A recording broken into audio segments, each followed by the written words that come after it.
Magandang umaga po sa ating lahat mga kamangga. Sa umagang ito nandito tayo sa barangay Parparurok, Ilocos Norte para po mag-apply po tayo ng first application sa controlling seed fly. Yung company po natin is CGI LMA or LM Arenas Agri-Product Corporation. Yung product po natin is, Sir Jonard, pakita po yung kwan po natin.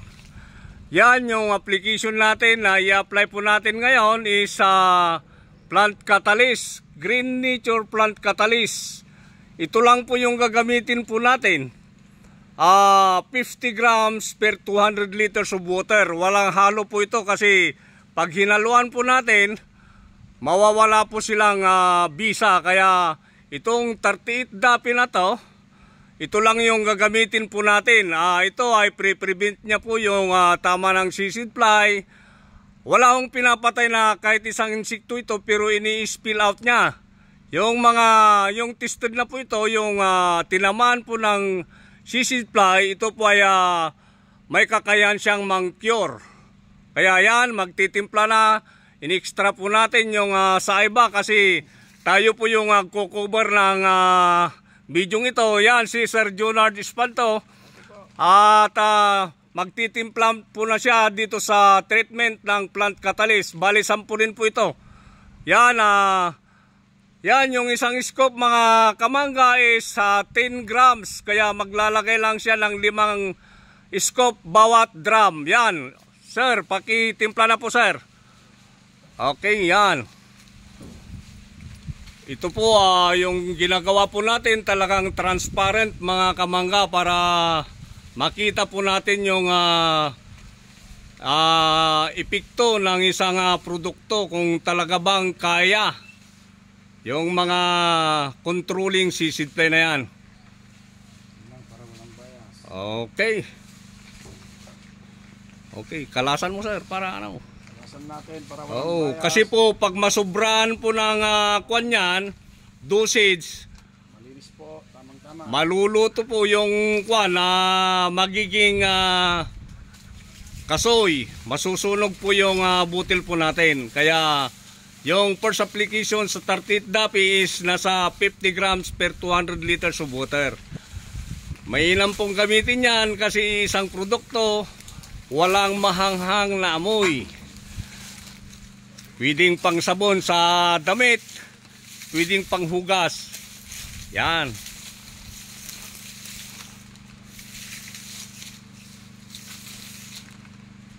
Yan, hindi ho mahihilo yung taga-timpla kasi iisang produkto po yan. Bit-bit na niya lahat. Ito yung nakikita po natin na operator yan. Then nagpipwisto na po yung mga sprayman po natin. Yan, tapos na po yung pagtitimpla po natin sa Green Nature Plant Catalyst. Ito kasama din po natin yung kasama ng Mingo King dito sa Ilocos Norte. Yung idol po natin sa Pangasinan, yung Manggikong sa Pangasinan. Si Sir Idol Lito Arenas. Sir, magandang umaga ho. At nagagalak po kami at nandito po kayo na para sumusubaybay po sa amin, na idol. Bilang Vice President ng United Luzon ng Mango Industry, so nandito tayo at bilang advisor ng throughout the Philippines na mga kasamang magsasaka, magmamangga, seed grower. So nandito kami ngayon, kahit gaano tayo yung kabisi, binibigyan natin ng importansya itong ginawa ng Regional DA namin ng Region 1, especially ang aming director, si Ma'am Doktora Annie Baris, yung high value crops focal person namin ni Ma'am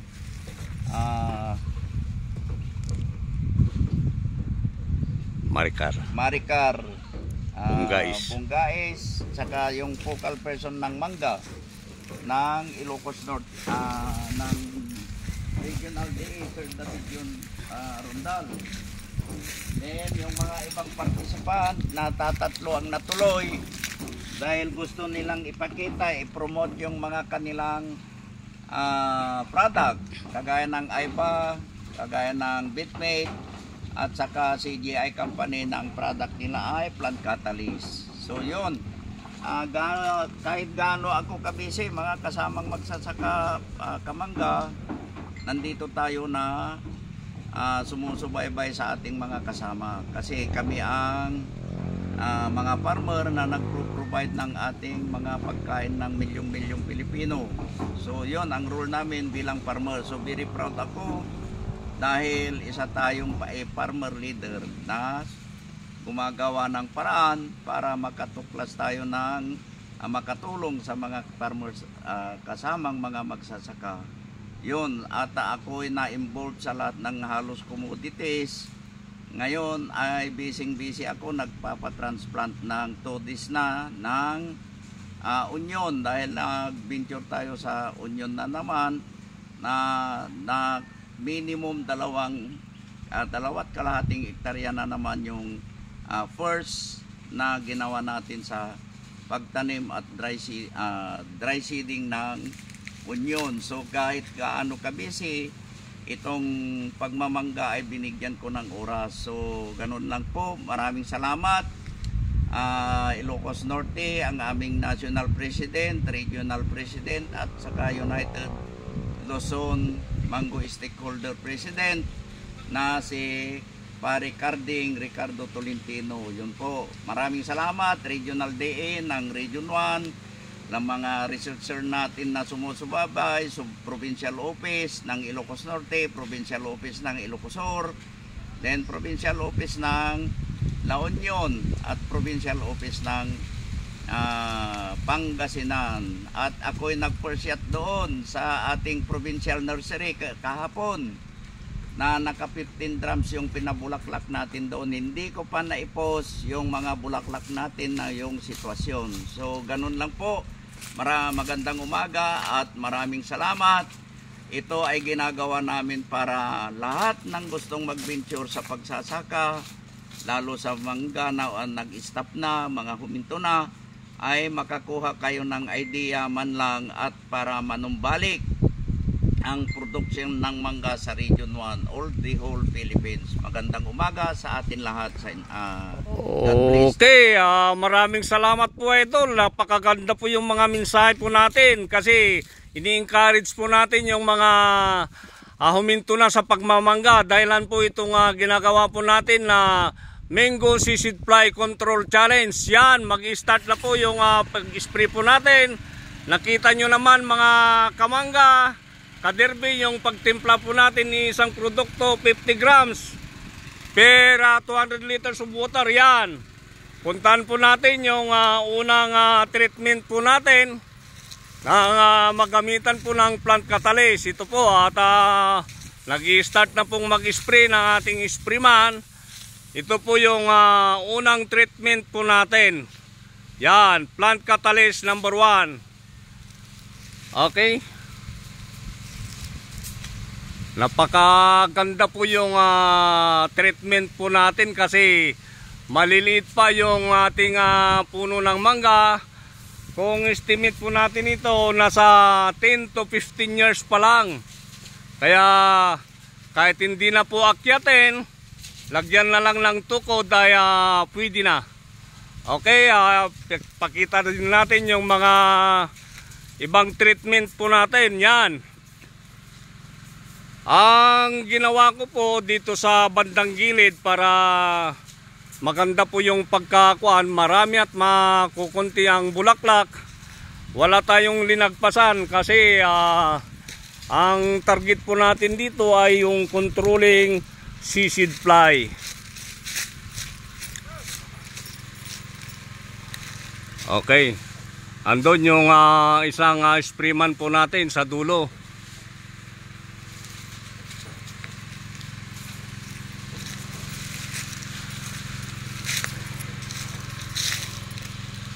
Ito po yung number 4 po natin. Ayun yung number 2. Yan, yung number 2 po natin, mga kamangga. Itong number 3 po natin, ito. Yan. Ito yung number 3.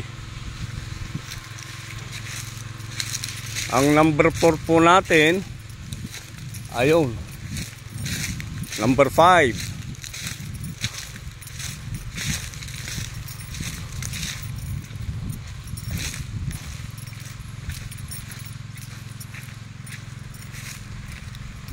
Ito po yung standing ng ating treatment, mga kamangga.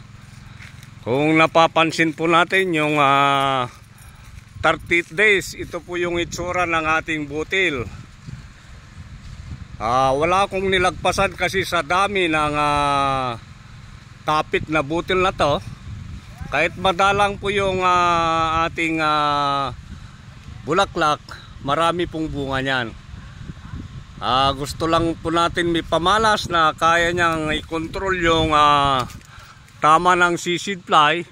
Itong product ng CGI company na Green Nature Plant Catalyst. Yan po yung itsura ng butil po natin dito sa Barangay Parparurok, Ilocos Norte. Yan.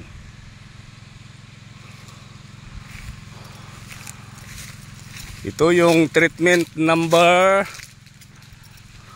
5. Yan, mga kamangga, 5. Then yung 6, treatment number 6. Yan po. Yan. Treatment number 6. Treatment number 7 ito. Talagang ginawa ko pong magkasunod-sunod po ito para hindi ho mahirapan yung sprayman po natin. Wala akong nilagpasan para marami ata, kung kunti yung bulaklak, okay lang. Yan, treatment 7.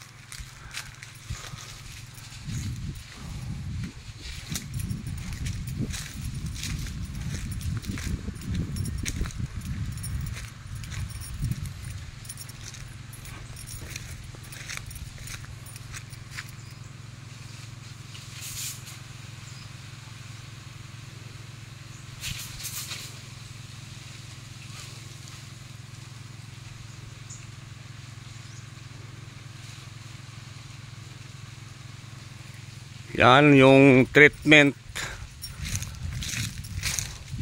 number 8. Ito po yung treatment number 8, mga kamangga. Ayan, yan dito yung sprayman po natin. Yan, kahit hindi na niya akyatin, kayang-kaya niya, lagyan lang ng tukod. Ito po yung treatment number 9 po natin, mga kaderby. Ayan o. Yan. Plant Catalyst number 9. Ito. Then punta tayo sa panghuli, mga kamangga. Andito siya.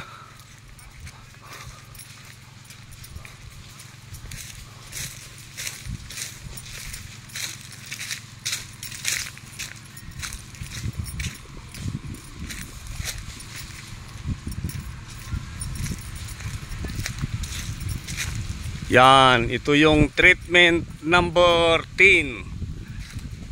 Last but not the least. Okay.